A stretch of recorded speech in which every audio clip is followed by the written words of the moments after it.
दर्शन करने के बाद रात्रि में वहां रुक गया था, तो रात्रि में ही उसको उज्जैन नगरी छोड़ करके भागना पड़ा,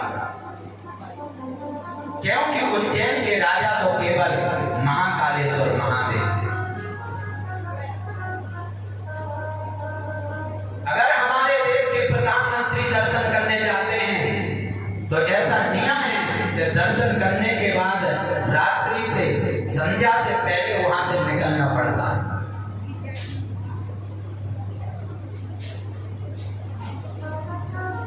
महाकालेश्वर महादेव की महिमा है कि उज्जैन की नगरी में एक राजा रहते थे। प्रेम से बोलो और जोर से बोलो। और का नाम था चंद्रसेन। क्या नाम था? चंद्रसेन। और चंद्रसेन राजा की मित्रता एक मणिभद्र नाम के राजा थे, उनके साथ में थी। लेकिन जो मणिभद्र नाम के राजा थे वो भगवान शिव के परम भक्त थे। तो भगवान शिव की कृपा से उनके पास में एक कौस्तुभ मणि थी, जो बड़ी दिव्य मणि थी।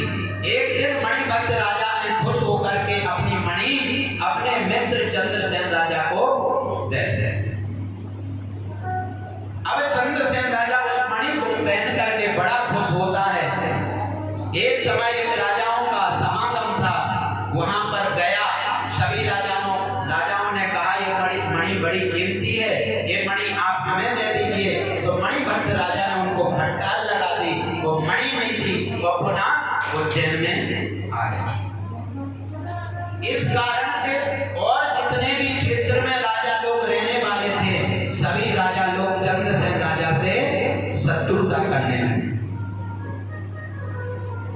एक दिन की बात है, उसी उज्जैन की नगरी में एक गोपी रहती थी, और उस गोपी के पास में एक 5 वर्ष का बालक भी था।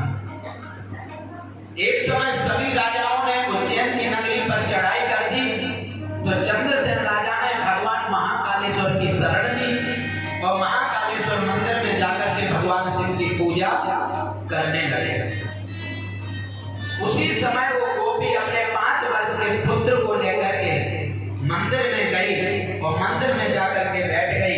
मणिभद्र चंद्रसेन राजा की शिव पूजन को देखती रही और उसका बालक भी भगवान शिव की पूजा को देखता है।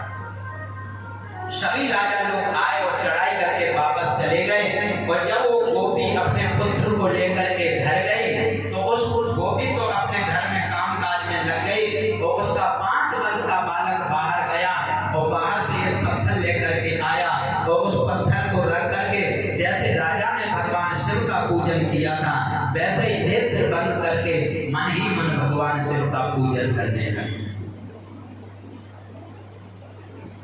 नेत्र बंद करके शिव के ध्यान में मग्न हो गया। उसी समय गोपी ने आवाज दी, वो तो भगवान शिव की आराधना में लगा हुआ था। गोपी बाहर आई, बाहर आकर के उसने देखा कि उसका पुत्र नेत्र बंद करके कोई पत्थर को पूज रहा है। गोपी ने आकर के वो पत्थर उठा करके फेंक दिया। बालक का हाथ पकड़ा, हाथ पकड़ के खींचते हुए अंदर ले गई। वो अंदर जाकर के उस बालक भी बेहोश हो गया और गोपी भी बेहोश हो गई। उसी समय जब उस बालक का होश आया तो उस बालक ने देखा कि वो महाकालेश्वर मंदिर में बैठा हुआ है। सामने भगवान महाकालेश्वर भगवान की मूर्ति है। दर्शन करके प्रणाम करके वो गोपी का छोटा सा बालक दौड़ करके घर आया, तो उसने देखा कि उसका घर विशाल महल बन करके परिणत हो गया। जब वो अंदर गया तो उसने अपनी माँ को एक स्वर्ण के पलंग पर सोया हुआ पाया। ये किसकी कृपा थी? ये भगवान देवादिदेव महादेव की कृपा। उस गोपी के 5 वर्ष के बालक पर भगवान शिव ने कृपा की। जब चंद्रसेन राजा को पता लगा, राजा भी वहां पर आए और आकर के गोपी के बालक को बहुत आशीर्वाद दिया।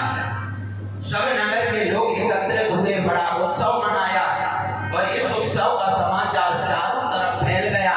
जो राजा लोग चंद्रसेन राजा से शत्रुता करते थे वो लोग भी सब आ गए और आकर के सबने कहा कि उज्जैन नगरी में तो केवल महाकालेश्वर भगवान की कृपा है। यहाँ पर कोई किसी का कोई बिगाड़ नहीं सकता है। उसी समय भगवान हनुमान जी प्रकट हो गए। बोलिए हनुमान जी महाराज की जय हो। हनुमान जी महाराज ने उस गोपी के बालक को गोद में उठा लिया और गोद में उठा करके अपना आशीर्वाद दिया। और उज्जैन नगरी के लोगों को हनुमान जी ने बताया, भैया उज्जैन की नगरी के राजा तो भगवान महाकालेश्वर है। गोपी के बालक पर कृपा करके इनने बड़ा अनुकंपा की है। जो भी महाकालेश्वर मंदिर में एक बार गंगा जल चढ़ा देता है उसकी सभी मनोकामनाएं पूर्ण हो जाती हैं। वो कभी अकाल मृत्यु उस व्यक्ति की नहीं हो सकती है। ऐसे महाकालेश्वर भगवान की महिमा है। बोलिए शंकर भगवान।